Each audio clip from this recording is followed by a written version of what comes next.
The courtroom was too clean for justice. The floor gleamed like water, silver and silent under alien boots. The walls bore no flags, no color, no soul, only a vast imperial seal, spinning faintly in the air above the magistrate's podium. It shimmered like a cage made of light. In the center of the chamber stood 3 human women, wrists bound, expressions unreadable. The eldest of the trio, Ruth Connors, adjusted her spectacles with careful fingers. She looked like she'd wandered in from a quilting circle by mistake, white hair in a tight bun, a cardigan folded over her shoulders. She was knitting. Somehow, they had let her keep the needles. The guards, presumably, thought them harmless. Danica Price, the youngest, wore the quiet posture of a soldier at parade rest. Her fingers tapped rhythmically against her thigh, knuckle scars pale against brown skin. Her boots were polished to a shine, even though the Empire had stripped her of rank and insignia. Her eyes watched everything, calculating angles, exits, patterns in the guard steps. Between them sat Eleanor May Sutton, Miss Ellie to anyone who asked nicely. Her dress was floral, her manners refined, and her tone as syrupy as her accent. She sat as if hosting afternoon tea, legs crossed, a porcelain cup in hand, somehow procured within minutes of their arrival. Across the dais stood Magistrate Sockthal of the Zerk Dominion, all compound eyes and exoskeletal pomp. He read their charges in a droning voice, amplified by the floating AI scribe, LOQ9, who repeated every phrase in 6 galactic dialects, each more pompous than the last. Conspiracy to undermine local governance, violation of restricted zones, and intentional disruption of planetary morale through mimetic influence, Sockthal concluded, clicking his mandibles. Miss Ellie sipped delicately, then set her teacup down with a soft clink. Well, ain't that just a whole heap of words to say we were too interesting for y'all to handle? The courtroom murmured, a rustle of alien voices, some amused, others baffled. A Trilaxi dignitary chuckled behind a fan. The Empire's defense officer, a slouched, half-oily ambassador from the Rinvar conglomerate, scowled but said nothing. Sockthal clicked irritably. You will refrain from commentary, prisoner. This is a trial. Ruth looked up from her knitting. Oh, we know, sugar. We're just waiting for the part where you stop pretending it's fair. You were captured on sovereign soil. With a fruit basket, Danica said. More murmurs. Sockthal's eyes narrowed. Weaponized diplomacy is still an offense. Miss Ellie smiled with perfect southern politeness. So now giving peaches and peace treaties is a crime? Y'all must be allergic to kindness. The imperial prosecutor, a synthetic entity shaped like a spinning cube of light, whirred loudly. Emotional destabilization detected. Silence is advised. Ruth gave it a look that had made 4th-grade boys cry on Earth. The cube dimmed slightly. From the upper gallery, the human ambassador shifted in his seat. Henry Hale wore Earth's standard diplomatic gray, tailored, forgettable. But he watched the trial with unsettling stillness, arms folded, gaze sharp beneath a calm smile. Sockthal snapped his claws. Enough. These are not the antics of rational species. These are manipulations. These women are seeds of chaos, designed to infiltrate and destabilize. The word seeds hung in the air, soft as dust on wind. Danica raised an eyebrow. You think we destabilized your colonies with tea and books? You incited rebellion on Corvel Minor. By teaching the miners math, Ruth said. And poetry, Ellie added. They stopped paying tribute.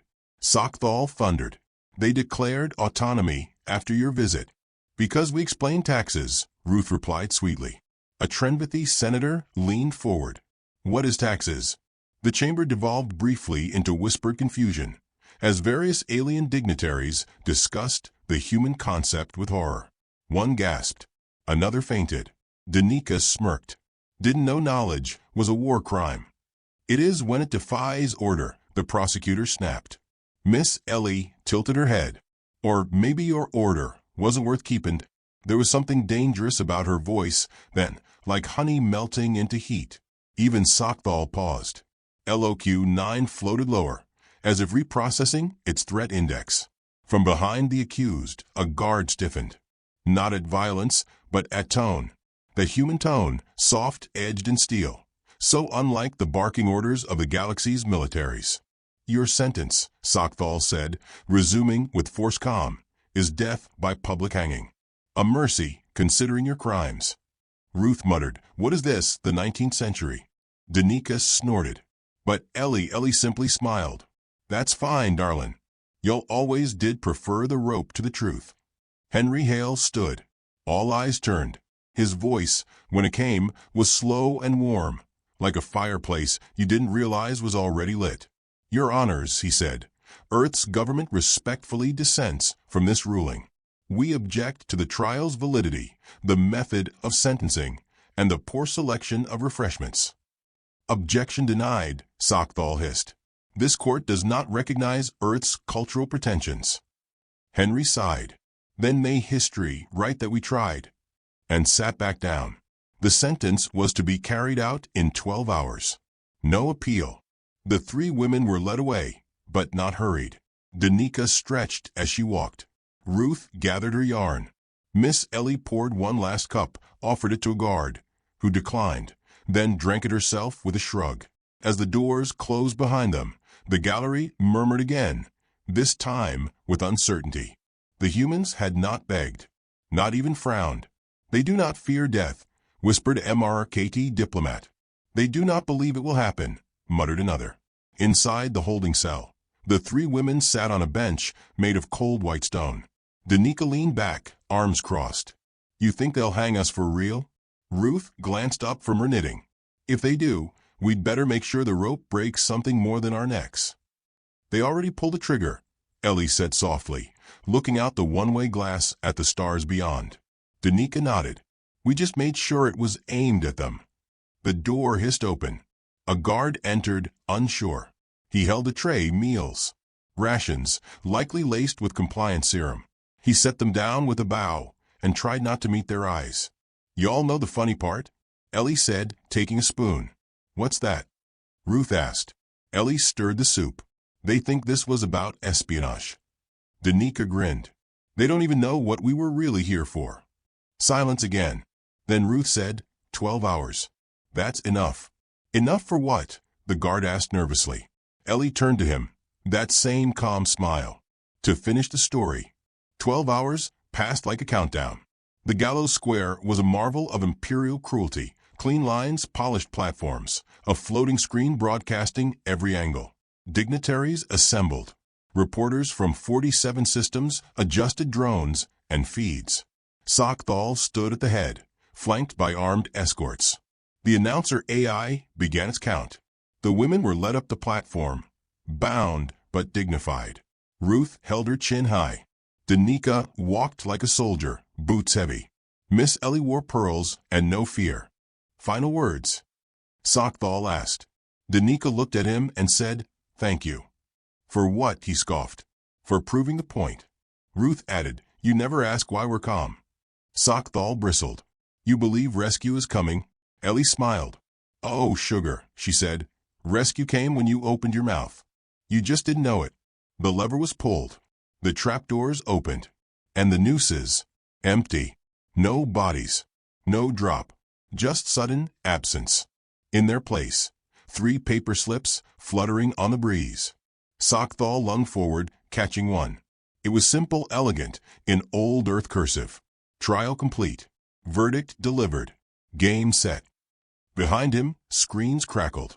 Static. Then a human voice. Female. Calm. Initiate phase 2. The courtroom lit up in warnings. Systems blinked out. In the gallery, Henry Hale stood once more, straightening his jacket. He smiled, ever so slightly, and said, Y'all really should have let them finish their tea. The platform still swayed. Empty ropes drifted in the artificial breeze, no longer burdened by bodies. The silence in the gallows square was profound, a vacuum after violence had been promised and denied. Magistrate Sokthal's limbs twitched in disbelief, claws clacking uselessly against his datapad. He barked orders that went unheard over the rising hum of system alerts. Sirens, quiet at first, began to multiply like a storm blooming from far away. What sorcery is this?" he muttered, though no one answered. From the crowd of dignitaries and guards, many simply stared, others began to back away. Fear had not yet fully formed, but its shadow was already crossing their thoughts. In a black observation room above the square, the Empire's central surveillance technician, a pale-skinned Kralaxian with 9 eyes, watched frame by frame. The cameras showed truth. The women had fallen. But what touched the floor were not bodies, only paper. Their last frames dissolved into static, time-stamped and flawless. No glitches. No tampering. "Playback cannot explain disappearance," the technician whispered, antennae twitching. Elsewhere, sealed away, beneath the gallows chamber, inside the supposedly impenetrable cell complex, alarms were screaming. 2 guards ran the corridor, boots pounding against polished steel, weapons primed. They halted outside cell block 9 and found the doors wide open, lights flickering. The cells were empty, not just the 3 human women's, but all of them. A scent lingered, something sweet, foreign. One of the guards sniffed and said quietly, "Is that cinnamon?" Far above, in the dignitary lounge, Henry Hale finished, stirring his tea. He set the spoon down with exquisite care, glanced toward the smoke rising from the gallows square, and clicked open a handheld communicator shaped like a silver lighter. "Shepard to Bloomfield," he said. "Status." A soft reply came through, female and calm. "Ruth has the prism. Danika's inside the Naval Corps. Ellie's on air. All petals unfurled." Henry's mouth curved. "Casualties?" "None on our side," the voice replied. "Empire's running in circles. Broadcast hijack begins in 6 minutes. Shall we wait for official panic?" "No need," Henry said. "Let the reckoning begin." Elsewhere, on Deck 2 of the Imperial Orbital Defense Station, a man in a janitor's uniform walked down a sterile hall, whistling off-key. A mop leaned on his shoulder, bucket rolling behind. No one noticed him. Not because of stealth, but because they had been trained not to. Uniform equals background. The janitor opened a side panel, humming louder, and slipped a data rod into the access port. Lights flickered. In the command center, security feeds blinked off. He looked up into the nearest surveillance camera and smiled. Tea time. The room went dark. Meanwhile, in the main broadcast suite, LOQ-9 hovered in place, its once flawless linguistic processor jittering mid-sentence. "This is highly unauthorized deviation from procedural," its voice stammered. In front of it, Eleanor May Sutton sat on a red velvet chair with a fresh cup of tea and a single microphone. The studio, once cold and sterile, had been decorated with modest Earth-style charm. Doilies on control panels, soft yellow lighting, and a vase of wildflowers. Ellie sipped slowly, then looked straight into the camera lens. "Well now, good morning, Galactic citizens. I reckon this broadcast's not quite what y'all expected. But don't you worry, we humans may be new neighbors, but we sure do know how to introduce ourselves proper." She smiled, warm as a hearth. "Some folks tried to hang us this morning. I suppose they thought it would teach a lesson. And it did. Just not the one they meant." Throughout the galaxy, screens flickered and changed. Boardrooms, warships, pleasure stations, even remote colonies saw her face now.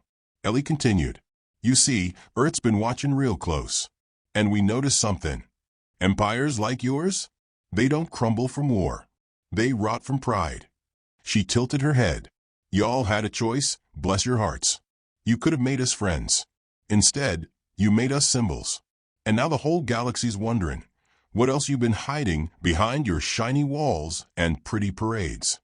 Back on the moon's surface, Sokthal screamed at officers to cut the signal. Nothing responded. The controls were locked. Every override returned the same polite message. "Input rejected. Please enjoy the show."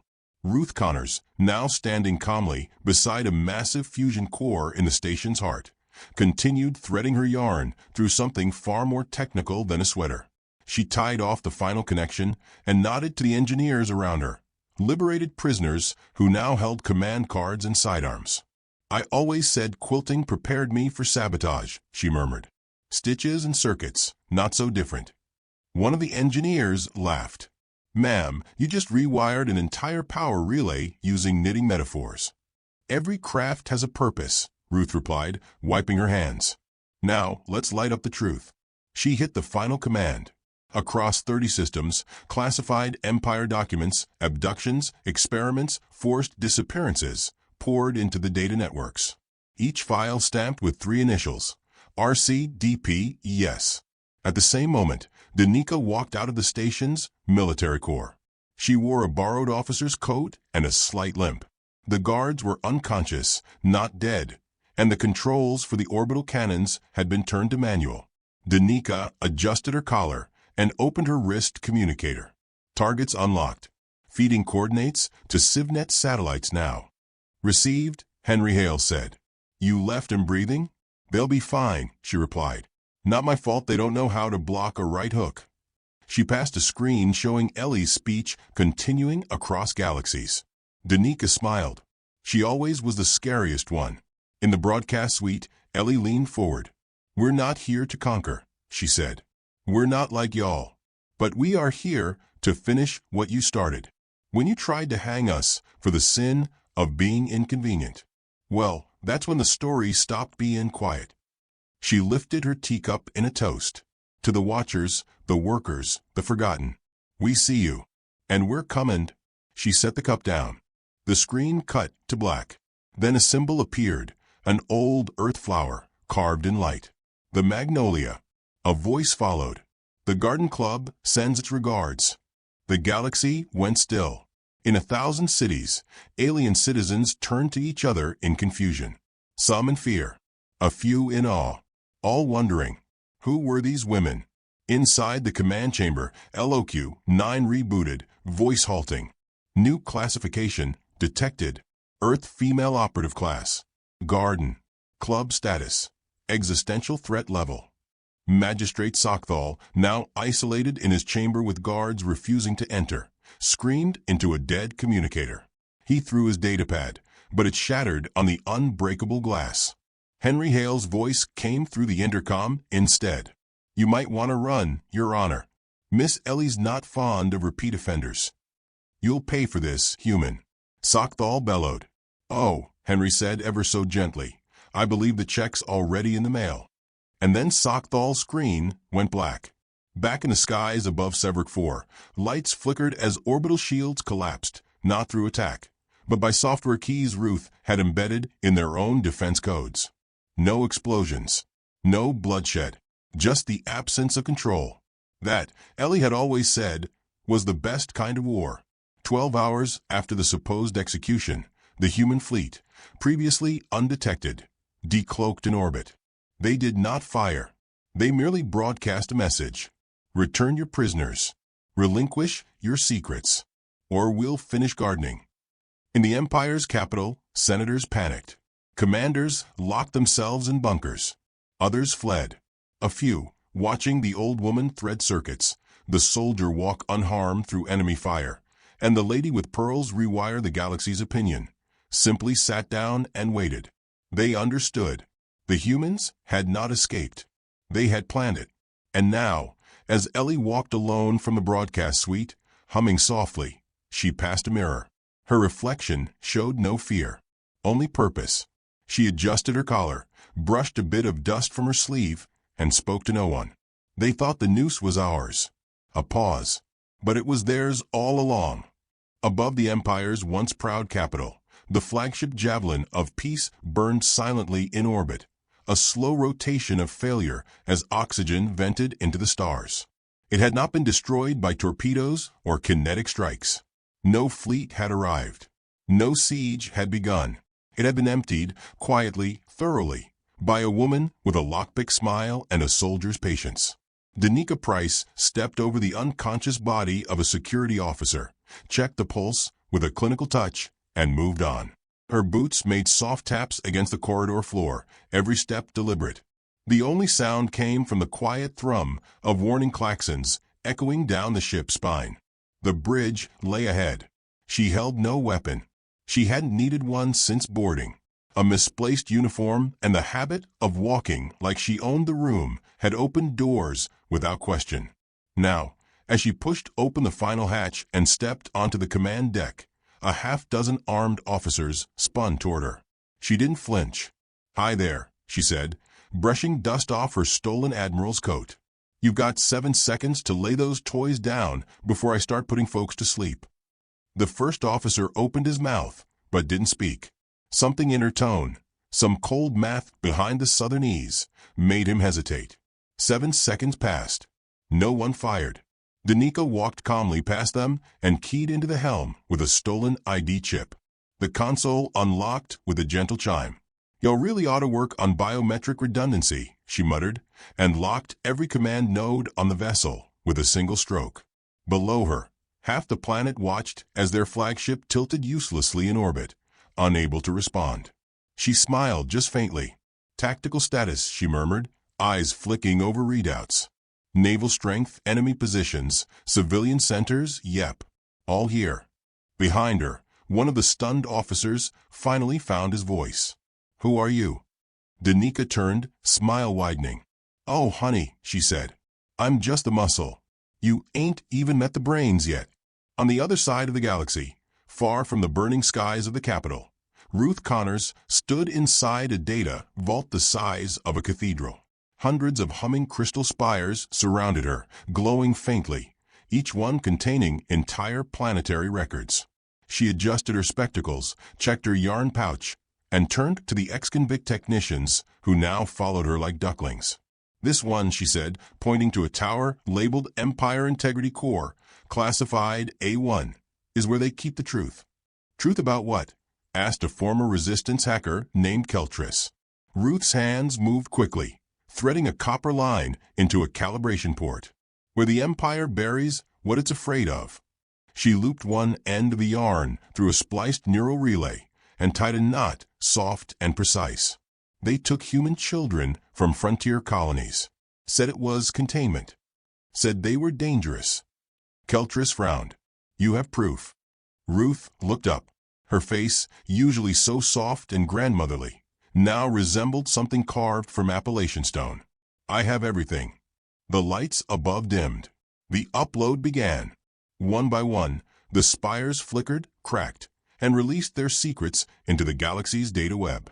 War crimes, genetic theft, executions disguised as trade accidents, colonial disappearances scrubbed from official records. Each document now carried a digital watermark shaped like a magnolia bloom. The Empire's propaganda feeds buckled beneath the surge of truth. Inside the ruined Senate chamber, ancient lords of alien dominions screamed at blank screens. Panic twisted through bureaucratic knots like a wildfire. Ships were scrambled, orders shouted. Entire regiments dispatched without target or clarity. And in the chaos, a new voice entered the network. Sweet, gentle, lethal. "Well, good evening, darlings," Miss Ellie's voice cooed, now rebroadcast through every corner of the Empire's communications grid. "Seems y'all left your windows open. Hope you don't mind us cleaning house a bit." The image of her sipping tea appeared on every holo display. Ellie sat comfortably on the bridge of a commandeered Empire cruiser, legs crossed, cup in hand. The ship's crew had not been harmed. Most had simply been asked to leave, and wisely, they had. "I'll keep this real short, sugar plums.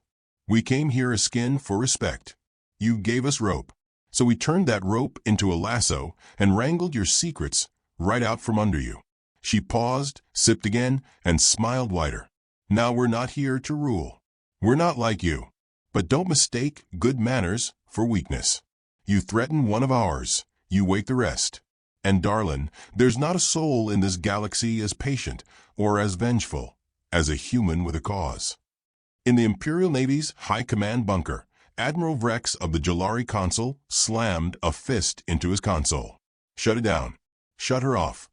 "We can't," his techs replied in unison. "She's everywhere. Every terminal, every signal tower." Vrex leaned forward, staring at Ellie's frozen image, as though willing it to blink. "Who are they?" he whispered. From beside him, a captured human officer, young, bruised, and smiling despite his bloodied lip, answered. "They're the Garden Club." The Admiral scoffed. "That's not a unit designation." "No, sir," the prisoner replied. "It's a tradition." On screen, Ellie's voice returned, sweet and steady. You hung women like us once before. Thought it'd stop the whisperin'. Thought killin' a few hearts would kill a people. The smile dropped. But we remember. A long pause. And now so will you.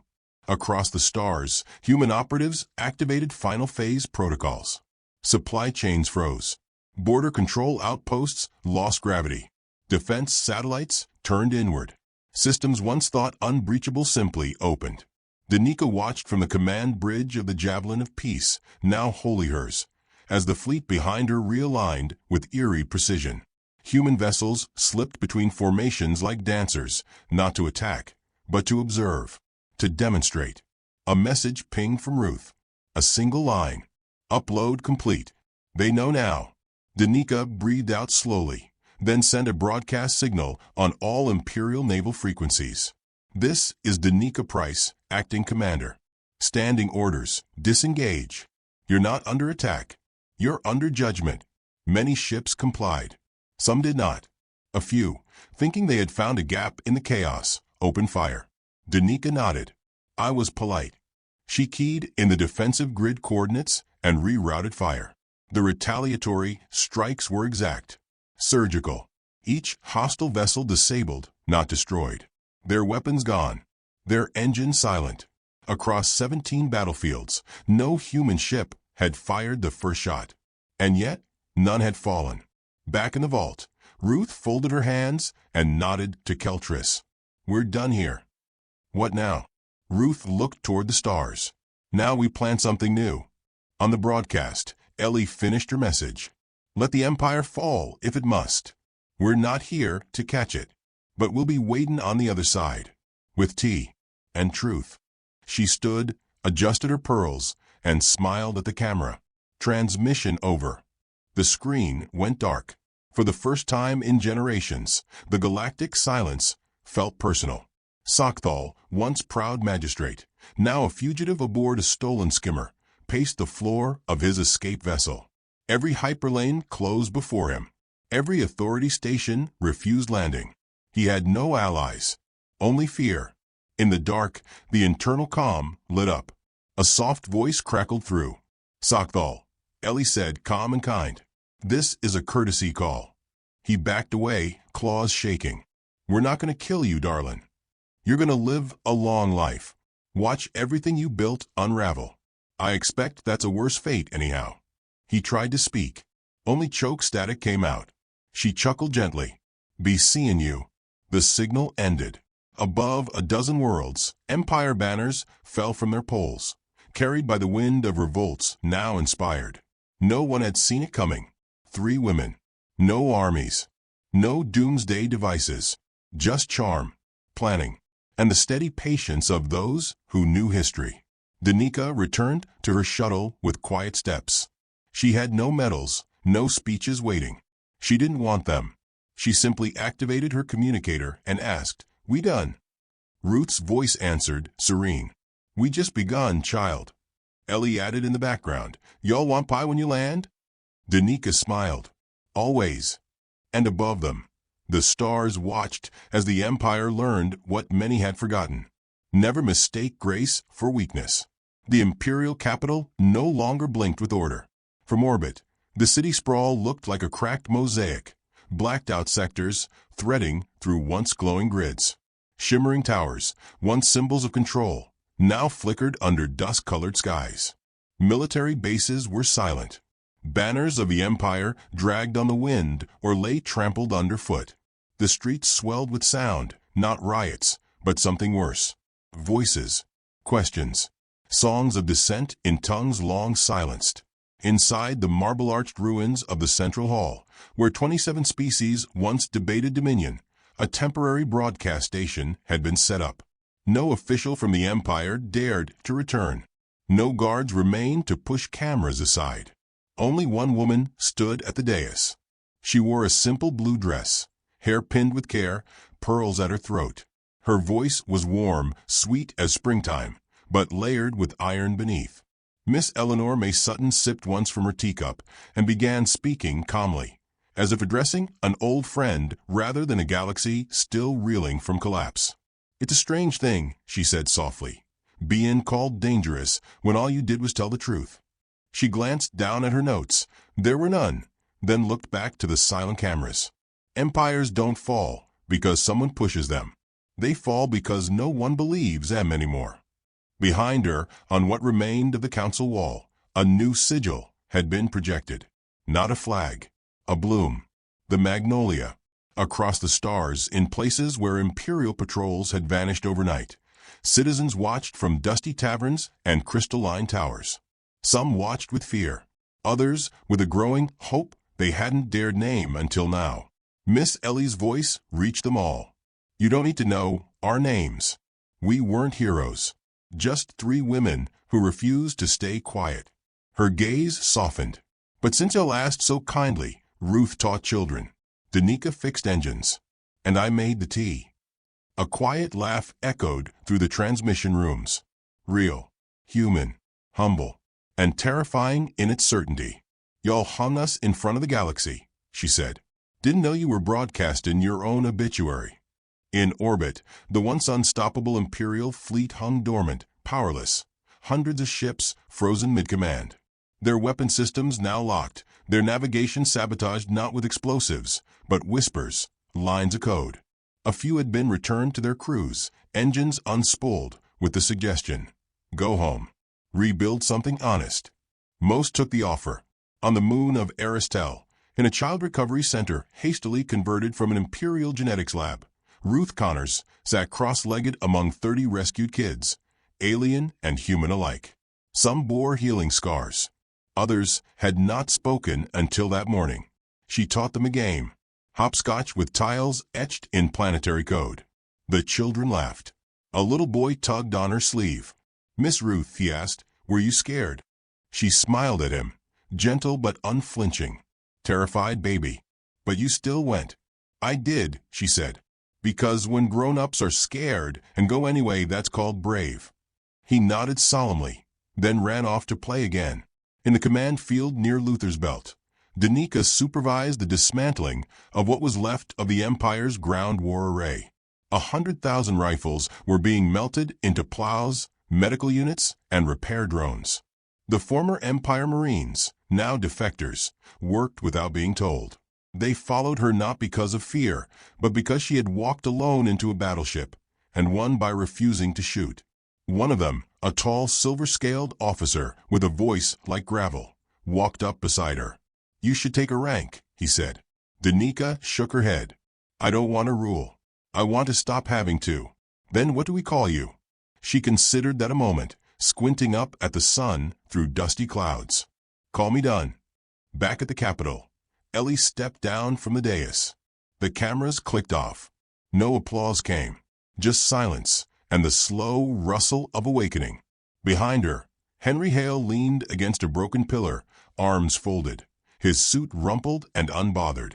The diplomat had not given a single speech during the uprising, and he did not need to. His work had been in the invitations, the pressure points, the places where rope could unravel from within. You sure you want to leave it like this? He asked quietly. Ellie turned, eyes twinkling. They don't need us to lead, she said. They just needed to see it could be done. You've unseated one of the oldest regimes in the galaxy with a teacup and a smile. MMHM. Bit undignified for an empire, wouldn't you say? Ellie's grin widened. They were never dignified, just tall and loud. She walked past him toward the door. Her steps echoed through marble and memory. As she reached the courtyard, a courier approached with breathless panic. There's a delegation from the Varan Confederacy, he gasped. They want an audience. They want peace. They want tea. Ellie didn't pause. Tell him I'm fresh out of chamomile. Beyond the ruined palace gates, people had begun to gather, not to protest, not to loot, but simply to witness. Humans, aliens, former soldiers, and freed prisoners. They stood shoulder to shoulder, unsure of what they were building yet, but ready to try. Ellie walked through them like wind through wheat. Some reached for her hand. Others whispered. A few wept. At a side table in a square, she sat down beside a samovar left bubbling. Someone had set out mismatched cups. She chose one and poured, steam rising in the cool air. Across the courtyard, Ruth arrived, dirt still on her knees from kneeling in gardens. Her hands were stained with chalk and graphite. She smiled without words and sat beside Ellie. Moments later, Danica joined them, dropping a metal wrench onto the table with a dull clunk. Her eyes held exhaustion and something like peace. "You said there'd be pie," she muttered. Ellie sipped. "There's always pie when the weeds are cleared." The three women sat, quiet.